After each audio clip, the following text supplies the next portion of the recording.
Whether you're in North or South Carolina or anywhere else in the world, enter the Cat Cave with Michael Davis and Ryan Frick to listen to your favorite Carolina Panthers podcast, a part of the Keep Pound Podcast Network and the Fans First Sports Network. That also brings you Believe in Panthers. That also brings you Embrace Debate. Ryan, what's up, my guy? Man, I was enjoying the intro music a little more than I normally do this week. I was ready to go.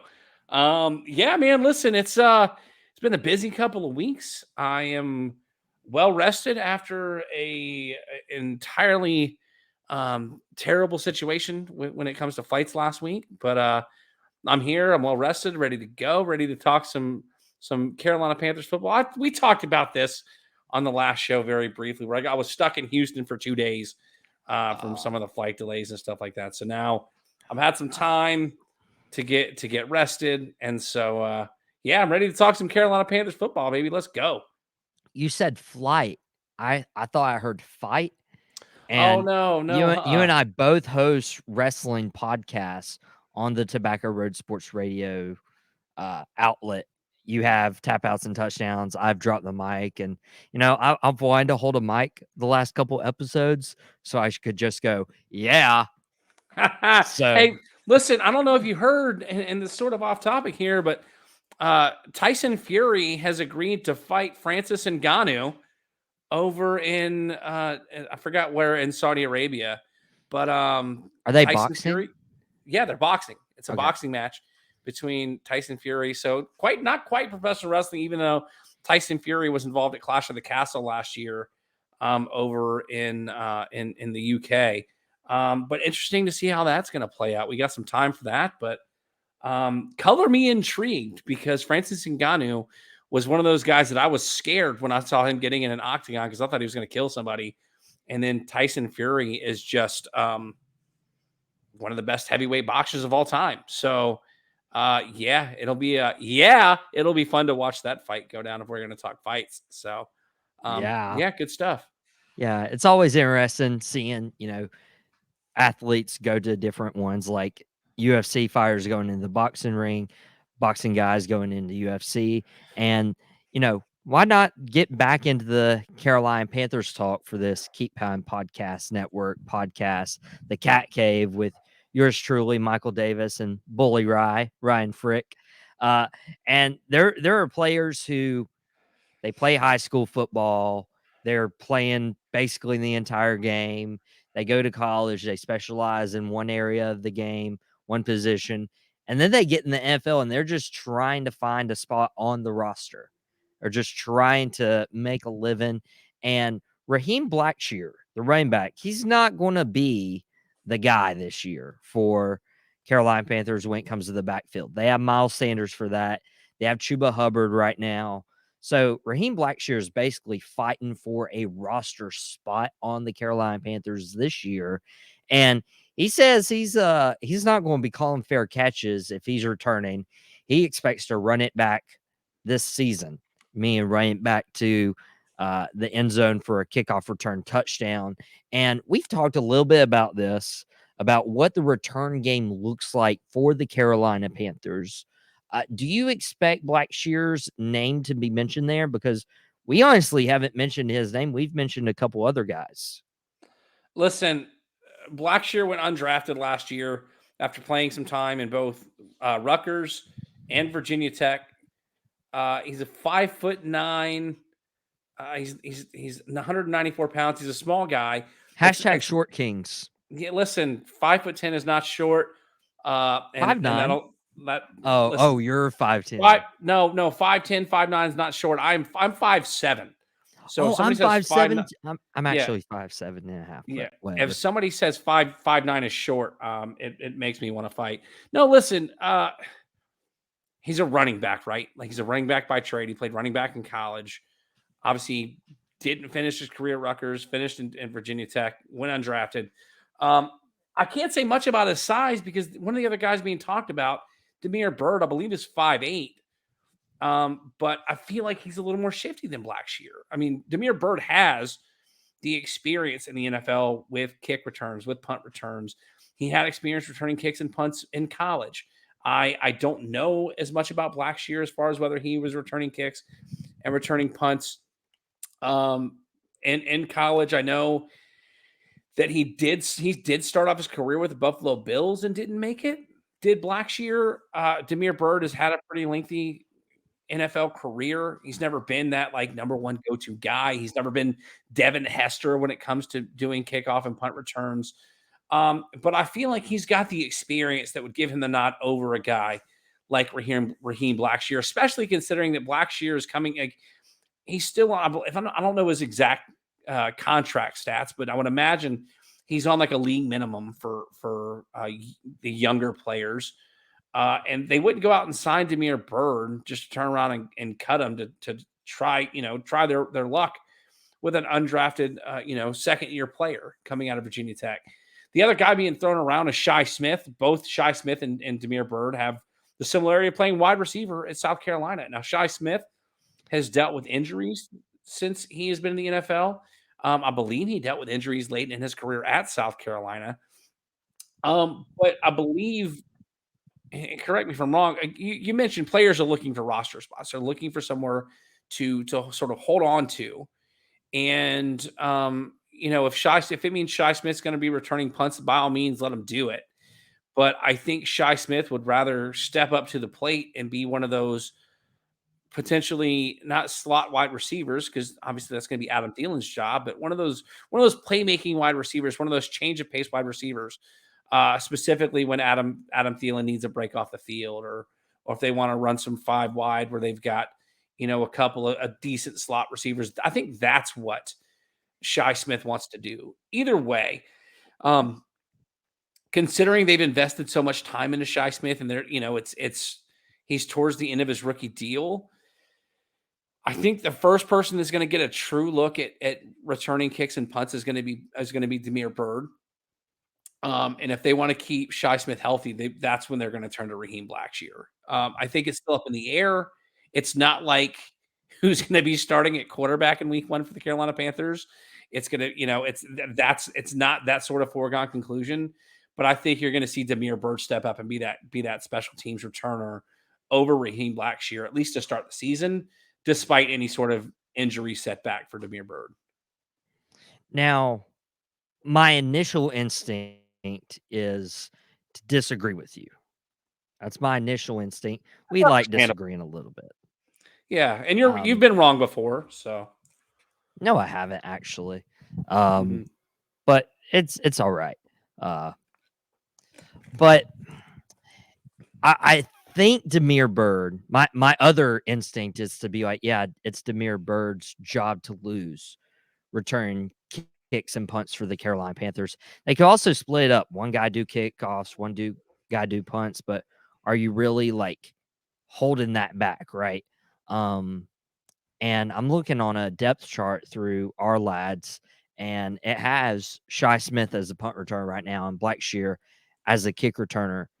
Demir Bird could be that guy, but Demir Bird is also, I don't like playing the age game. If we're playing the height game, age game, Demir Bird's 30. I mean, granted, he's been known for his track-like speed throughout his career so far, but he's 30 years old. That's when guys like that start to track off. And that could be the only thing that's holding Demir Bird back from being the return for the Carolina Panthers, and might end up being the odd man out in terms of getting a roster spot. Listen, you couldn't be farther from the truth. Yeah, 30 years old was when athletes start to sort of trail off. Like that's sort of when we start to see the decline. So I'm not far off. Listen, hear me out here, because you also said that DeAndre Hopkins would be a great fit here, and he's in his early to mid 30s. Whoa! So don't tell me you can't say you can't say in one sentence that DeAndre Hopkins would be a huge benefit to have in Carolina, considering his age, and then say Demir Bird might be the odd man out because of his age. Demir Bird's younger than DeAndre Hopkins. Okay, you're taking my words and trying to twist them right here. No, I'm not twisting Yes, you anything. are. Those are your Okay. words. Those are your So words. Let so me we're hold on. return. Let me Whoa, get it whoa, out. whoa, whoa, whoa, whoa. Okay, if you're not going to be able to say all that and just be like, yeah, no, That's I had. return. There's a point that I had to get to, but that's fine. I mean, listen, you know, Well, if this point is probably going to be null and void once you hear this. Returner at 30 and receiver, by the way, a top 5 receiver in the game at 30 are two completely different things. What returners have been 30-year-olds and successful outside of maybe Devin Hester, Josh Cribbs? I don't even know how far they made it into 30. listen, Okay, it there's doesn't. been receivers that have been successful past 30, especially if they're at the top of their game. It doesn't. Listen, I'm not saying that Damiere Byrd needs to come out and be a Pro Bowl returner. I'm saying he's got the experience. Most receivers, especially the speedy receivers, they still maintain some of that speed up until about 32. So when it comes to Damiere Byrd, I think as far as the prime of his career, he's looking at the next 2 to 3 years before he really, really drops off the face of the NFL world, so to speak. But again, you know, without an injury setback, Damiere Byrd is going to be your best bet at returner. And again, you can't say that wide receiver and returner are two different things. They both have to have breakaway speed. They They both have to are. be able to go out and grab, and catch the ball. The difference is Damiere Byrd is going to be running towards the defenders, whereas DeAndre Hopkins is going to be trying to run away. By the way, I looked at some of DeAndre Hopkins' stats the last 2 years. They're not as good as you would like to put out there. I'm not trying to make this into a DeAndre Hopkins conversation, but the fact of the matter remains that Damiere Byrd is only 30. When you Yeah, people see 30 and they see this big X, like, oh no, he's 30, his career's over. No, there's been plenty of guys who have had careers go well into their 30s. at returner, at kick and punt returner. I mean, I couldn't name any off the top of my head. Exactly. It's because you don't really think about those guys. Most of the guys that are returning kicks and punts are also doing something else on the team, whether it's defensive back, whether it's a backup running back spot. Either way, they didn't bring Damiere Byrd back just to, maybe he's got a little bit. No, they believe in Damiere Byrd. They're going to have him push a guy like Raheem Blackshear, but at the end of the day, I don't think Blackshear is going to be able to beat Damiere Byrd out. Maybe it's about mentoring then. Why would you pay somebody? I don't know what his salary is, but I imagine it's over $1 million. Why would you pay somebody over $1 million to be a mentor to somebody? You have a guy who has the experience. He's at age 30, and you have two younger guys who are speed.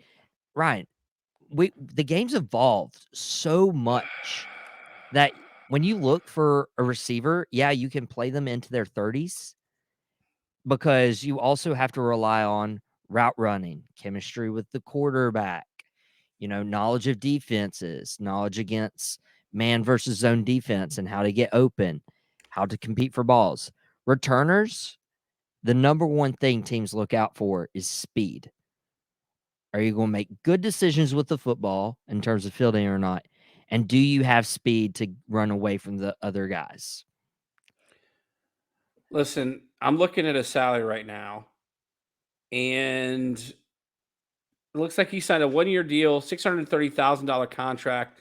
But in 2023, he will earn a base salary of $1.165 million and a signing bonus of $152,000, while carrying a hit of a $1 million and a dead cap value of $152,000. So, yeah, he's got a cap space of $1 million, $150,000 that they cut him, right? So that's easy. Yeah, that helps prove my point. I mean, it's not easy. $150,000 is, for some of these multimillionaires is a drop in the bank.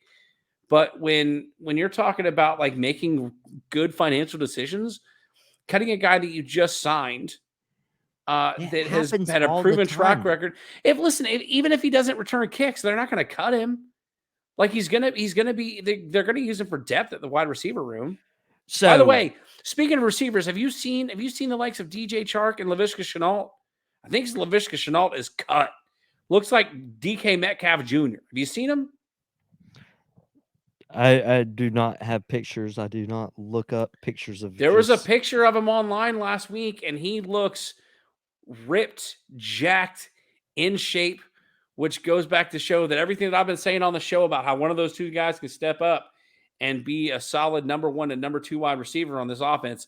I'm on to something. But Are you? They're like 3 or 4 at best behind listen, Thielen and Mingo. I keep getting sidetracked, and that's my fault, and I apologize. I But the mean, fact of the matter is that you think Mingo is going to be over Chenault and DJ Chark? yes. Yes. Okay, By midway, I'd like some side action. Let's talk off the air. I'd like some side action on that. okay. That he starts the season ahead of both of those guys on the depth chart. I'm just saying by midway through the year, Mingo's going to be number 2 Man, no, behind I'm Thielen. okay. Well, again, Give him that's a few maybe games. if an injury happens, but he's not Oh my going to start the gosh. year. He's not going to start the year ahead of either Chenault or Chark. Well, when we're talking about, guys who may be the odd man out, Demir Bird, if he's not even returning punts or kicks, he's not on the depth chart right now.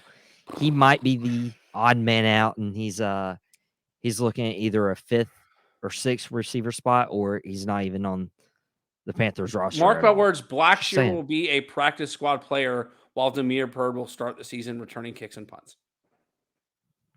Okay. We'll Yep. we'll mark this down. July 12th. Ryan Frick said that. And we'll bring this back up in 2 months, September 12th, when the regular season starts. But Do it. I love being proved right. yeah. That was a second wrestler reference, by the way.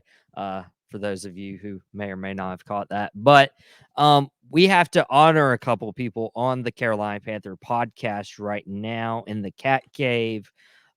Bully Ride, did you hear the 2 Hall of Honor inductees for the Carolina Panthers this week? Oh yeah, absolutely, and they're very, very much deserved. Muhsin Muhammad, who, if you remember on the last week's show, we talked about who would you like to have. What dinner was it? Was it that? July 4th 4th. of July, It 4th was of a July barbecue. cookout. One of my guy was Muhsin Muhammad, and he's It finally getting honored was. by the Carolina Panthers. A very well deserved honor for Muhsin Muhammad, one of the first stars for the Carolina Panthers, especially from an offensive standpoint. And then Julius Peppers, one of the highest draft picks that the Panthers ever had, despite his fake classes that he took at the University of North Carolina, he had a pretty successful career in the NFL and ended up leaving and then coming back and ending his career in Carolina. So, as a Panthers fan, that was nice to see that him be able to come back and do that. But very well deserved for both of these guys, both legends in Charlotte, both legends in for the Carolina Panthers, and both very well deserving. I don't know how they do about number retirements. I don't think. I think the Hall of Honor, the Ring of Honor, is well deserved. I don't know about retiring numbers quite yet, but So yeah, I love it. so there's only one jersey retired in the That's Carolina Sam Panthers. Mills. Sam Mills. Yep. That makes sense. It makes sense. So It would. I mean, listen.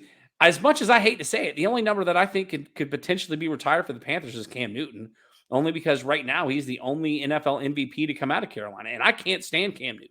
oh Let's my be clear. I'm not a gosh. fan of Cam Newton, but as of right now, he is the only ever NFL MVP to come out of Carolina as a Carolina Panther. So, if you talk about honoring somebody by retiring the number, he's got to be number one on the list. No pun intended. That's a whole other episode in of itself, me arguing that point. But they don't usually retire jersey numbers. They don't, raise jerseys up into the rafters of Bank of America Stadium. Like that's just not what the Carolina Panthers do. Some teams elect to do that. Sam Mills, again, the only jersey retired in the Panther organization. But who would you like to see go into the Hall of Honor next? Because I don't think you or I have any problem with Peppers and Muhammad coming in to the Hall of Honor. I mean, listen, we talked about a lot of the guys when we talked about our 4th of July cookouts. I think Steve Smith should be right up there. I think Luke Kuechly should be right up there. I think you've got guys like John Casey, who, if I'm not mistaken, is still the highest scoring player to come out of Carolina. He was essentially the only kicker the Panthers had for the first like 10 to 15 years of the Panthers franchise. I don't think it'd be a bad move to put him in the Hall of Honors. Um, I mean, there's a lot of guys that the Carolina Panthers went through at quarterback between Rodney Peete and was it Steve Berline and why can't I say it's Kerry Collins? But no, the guys that I think of that are most deserving: Luke Kuechly, Steve Smith, um, John Casey. Those are the top three guys on my list. That if you're not going to honor anybody else yet, those are three guys that deserve it more. And then right behind them are guys like D'Angelo Williams and Jonathan Stewart, who both have remarkable running careers, despite being in essentially a timeshare for the Carolina Panthers for so many years. You think of like a That's guy like crazy. Like, yeah, to think, like, they were just in the same backfield at the same time. thunder and lightning, baby. And then you got guys like Steven Davis that a lot of people don't remember. Tim Biakabatuka. I got on a Can you little. spell that? I cannot spell it, but I was on a news show for my South elementary Carolina school. guy right there. Yeah. Listen, I was when I was in elementary school, we took turns saying different things on our morning news, and I got to do sports, and it was after a weekend of NFL football, and Tim Biakabatuka had scored a touchdown for the Carolina Panthers. So as a 10-year-old kid, I had to get in front of the entire school and somehow get out Tim Biakabatuka. So there's plenty of names that you can put out there, but again, the top three that come to mind are John Casey, Steve Smith, and I just said it's Luke Kuechly. Those are the three guys that come to mind. Would you ever consider guys like Thomas Davis and Greg Olson in there? Absolutely. I mean, listen, these guys, Carolina over the last decade, minus the last 3 to 4 years, put out some of the best football, really from like 2004 to 2015, with a couple of bad years here and there that There's allowed, a few bad years. yeah, that allowed someone like Cam Newton to get drafted number 1 overall. You had some of the best years in the Panthers' history. I mean, the Panthers have only been around for 25 years, almost 30 years. So, yeah, by all means, I think eventually there'll be come a time where you can honor those guys. I think I don't know if he's there yet, but Kevin Green should be up there if he's not already. I mean, there's plenty of guys that have played in the past that could eventually make their way. I don't know why Kevin Green didn't come to mind, because I would imagine he's already there. But if he's not, that would be number 1 on my list. Bump everybody else down. If Kevin Green is not in the Hall of Honor for the Carolina Panthers, he should be the next person honored. And you talk about retiring a jersey, I wouldn't mind them retiring number 91. So we do want to mention that the Hall of Honor is Jordan Gross, Mike McCormick, you guessed it, Sam Mills, Wesley Walls, Jake Delhomme, and Steve Smith. So Steve Smith's already in there. Okay. Mm-hmm. So with those names, including Jake Delhomme, how is Kevin Green not on that list? I don't get it. I don't get how is Kevin Green not on that list?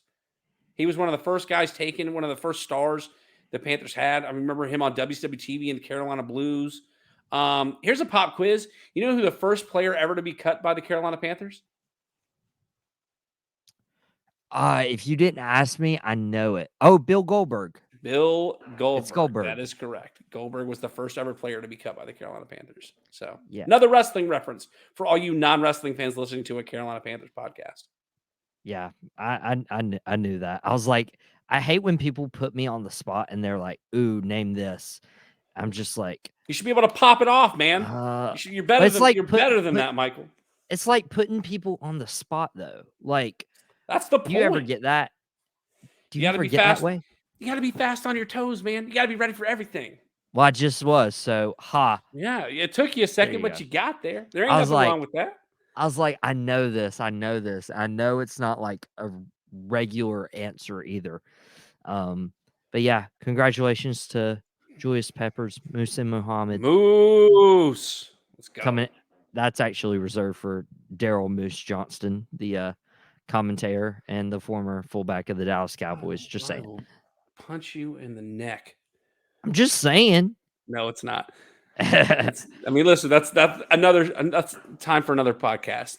Let's agree to disagree there. That's time for another podcast. Ryan, we are almost out of time. We always get into these debates, and it's usually about wide receivers, where we're like, okay, we just haven't seen eye to eye on this receivers group. Because you're wrong. Because you are wrong about everything when it comes to the Carolina Panthers wide receivers. I'm actually not. Week 8, when we're doing this podcast and we're like reviewing games, we're looking at upcoming games, we're doing some big headlines on the Panthers. I'll just, take a full episode of when I host and be like, you know what? Where Michael was right. Yeah, where Ryan was right and Micah was wrong too. Listen, I'm going to share with you. I've got the link for it. My NFL regular season recap on tap outs and touchdowns. I'll share that with you so you can listen on how almost identically close I was to choosing teams and divisions in the NFL. Listen. I don't get paid to be an analyst and do all the research and stuff that I do. But even my buys and sells, where I tell you who that you need to start and who you need to go pick up in fantasy football and who you need to sit on your bench or outright cut. I had a pretty good season for myself last year on my show, and which goes to show that I feel like I know a little something about some of these players and about their potential and whatnot. So by all means, in week 8, week 6, week 4, week 12, whatever week, I'll pull LeBron and start calling out the weeks by number. Whatever week you want to do it, we'll do where Michael was right and Michael was there wrong. You go. And where Ryan was right and Ryan was wrong. We'll do both segments. We'll do a whole show on how wrong and how right both of us were halfway through the season and then at the end of the season. We'll do that. We'll create some content over the next month or so and figure out what kind of bold predictions we're going to do about the Panthers, what we're going to do about the rest of the NFL season as well. Ryan, before we get out of here, where can they find you in all this expertise analysis? Listen, I've mentioned it a few times. I'm Tap Outs and Touchdowns on Twitter at Tap Outs and TDs. You can see it there on the screen. Facebook.com/Tap Outs and Touchdowns. We do wrestling shows on Tuesdays/Wednesdays over at Tobacco Road Sports Radio, as well as football shows every Thursday. We haven't had a football show in a few weeks, but we will have a new football show next week where my co-host Banker Bill and I will be discussing the upcoming NFL season. We're going to hopefully give some preseason predictions. Way too early since training camp hasn't come here, but we'll have new football shows starting back next week. But yeah, as always, it's been a blast to be here in the Cat Cave with you, Michael. Thanks for taking up the task to host this week. It's been a blast. Putting you on blast once again for being wrong about your predictions. So it's been great. Tap Outs and Touchdowns on YouTube as well. Just search for Tap Outs and Touchdowns. Yep. Well, I can't wait for you to be host so you can be the one on blast. He mentioned the YouTube. While you're there, go subscribe to the Tobacco Road Sports Radio's YouTube channel. You can find a lot of Ryan's content and mine with the Keep Pounding Podcast Network. And also catch my wrestling podcast, Drop the Mic Wrestling Podcast. Drops as well on Wednesday afternoons at 2 p.m. That's also an FTR reference right there. That's 3 or 4 wrestling references. I lose count. Thank you. There's another one. Thank you. Thank you. We're losing count. Out Pocket with Michael Davis live Friday at 4.